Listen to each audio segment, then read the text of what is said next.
dies. Avui, a la classe de català, aprendrem a descriure a una persona.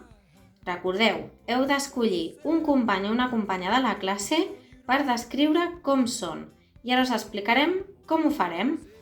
Mireu, primer tenim 3 parts per descriure.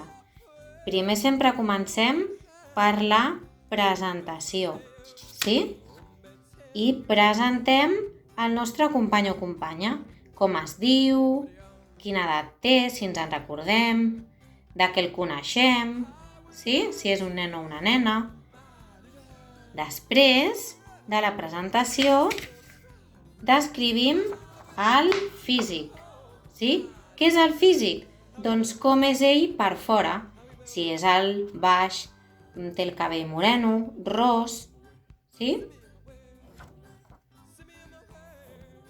I després descriurem i explicarem com és aquella persona, si és divertida, riallera, simpàtica, sí?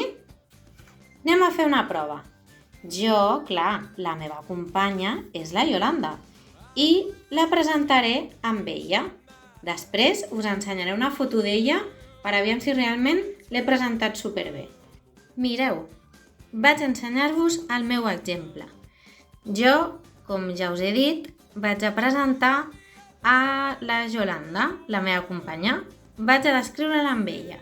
Mireu, a la presentació hem dit que havíem d'ensenyar qui era, no?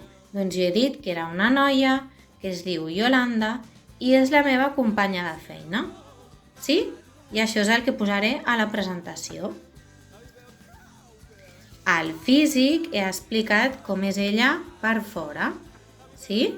És més o menys com jo d'alta i morena. Té els ulls marrons i la pell molt fina. El cabell el té llis i una miqueta ondulat. I sempre porta arracades. Ho veieu? I després del físic he explicat com és ella com a persona, la seva personalitat. La Yolanda és molt alegre, divertida i sempre té ganes de fer moltes coses. Explica contes molt bé i li agrada molt jugar amb els alumnes. Què us sembla?